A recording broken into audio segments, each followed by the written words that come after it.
I'll do a quote now to take us to our rabbit holes. Summer was our best season. It was sleeping on the back screen porch in cots or trying to sleep in the treehouse. Summer was everything good to eat. It was 1,000 colors in a parched landscape. Harper Lee, and that was in To Kill a Mockingbird. Yeah, I think people forget how beautiful the prose is in To Kill a Mockingbird. They remember the story because the story is so dramatic, but it reminds me a little bit of Ray Bradbury's summer series. Yes. You know, that Green Gage Summer, and he did 3 books. One of which is really famous because it's also a mystery. But anyway, when I think of that, I think of the sound of a wooden screen door smacking up against the door jamb. That was my grandmother's house probably my grandmother's house in the country, but in the city, she had a wooden screen door. That door just flap, flap, flap, flap, flap, flap, flap. Oh, we were always, in and out, and just that would slap. And sleeping on the summer porch, my grandfather had one of those. And so we slept out on the screened-in porch. And also the food was fabulous because it was all from the garden. And last night when we had dinner, our kids came over, and Claire made the most beautiful fruit salad because everything was just in season. And then Megan made a spinach and strawberry salad. And it was fabulous too. Had a little bacon in it. And so and Brennan made potatoes, and he had put green onions in them. Everything's fresh, It's like my one aunt says, we eat so good when we eat out of the garden. Oh, we got to use that as a quote next week. All right. So rabbit holes, you go first. So I did finally write about another lost lady of garden writing. I was saving up Viola Brainerd Baird for yesterday, Father's Day, because she actually shared a passion with her father. And that's what her book is all about, is the same flower that she and her father shared the passion for. And then I picked the brain of somebody who had 10,000 followers on Instagram, which was you. Like, how can I get from 1,500 to 2,000? My goal by the end of the year is 2,000. So you're going to do some reels, among other things. But I'm reading a book. You have caused me to be down another rabbit hole once again. Oh, really? What's that? Well, you talked about Gift from the Sea last week or the week before. Yeah. So I got out my old copy, which I had purchased on the beach in North Carolina. And I was thumbing through it. And in the back, as they often did, they list other books in the series, which took me straight to a book called Revelations, Diaries of Women, edited by Mary Jane Moffat and Charlotte Painter from 1974. Yeah. And I've been reading through this. I love diaries. I love diaries. And so I've been reading through this, and that's a nice way to spend an afternoon, is just pick one of these women. And everything from Anne Frank to Virginia Woolf to an unknown Japanese woman, which was a very sad diary. But anyway. Our podcast is kind of a diary, parts of it, now that I think about it. Parts of it are. But anyway, it's kind of your fault because you said that book, which made me get it out, which made me look in the back. And so when I saw this D, I had to order a good used copy. This wasn't just sitting on the shelf. I ordered the physical copy. And I wasn't going to buy a bunch of books, but now I did. It's just good that you have me in your life. Yes. So that, yes, because otherwise I'd just be bored to tears. What should I do next?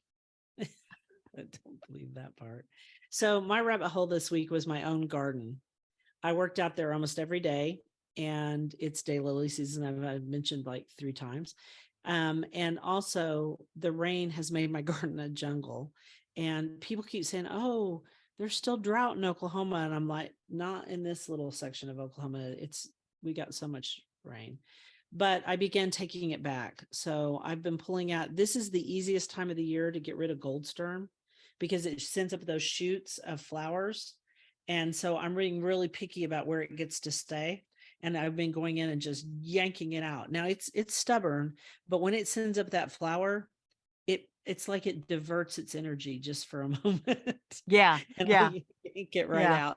It's also a good time to yank out asters and a lot of perennials, because they're putting a lot of effort into flowering and they aren't watching you grab their roots and pull them out. So there's that.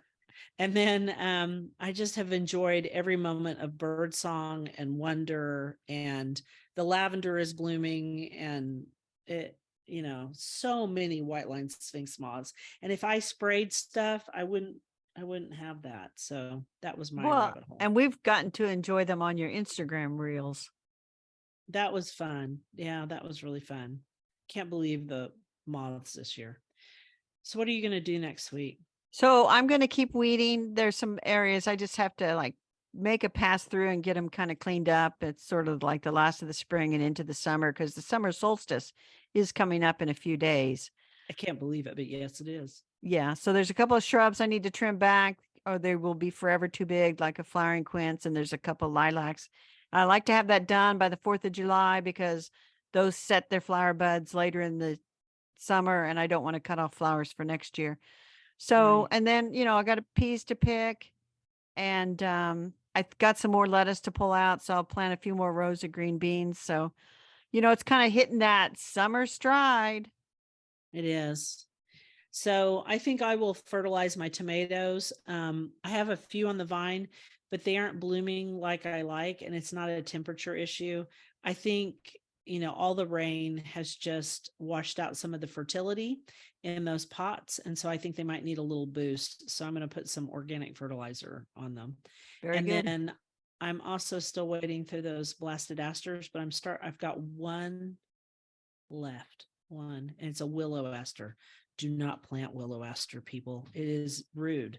And the funny part is it is all tangled up in that Amsonia.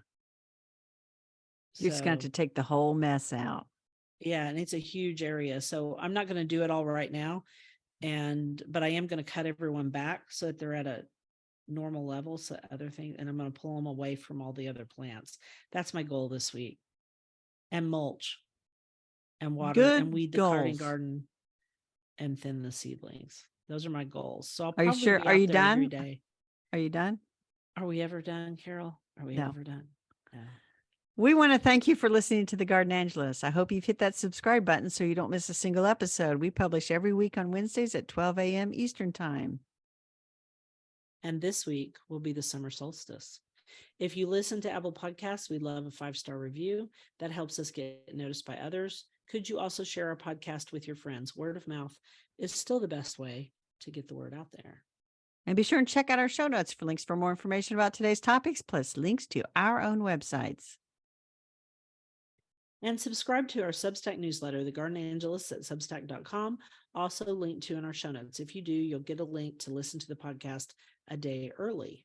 And if you want to help support us, use those affiliate links. If you buy something after clicking through on them, we earn a small commission and it costs you nothing.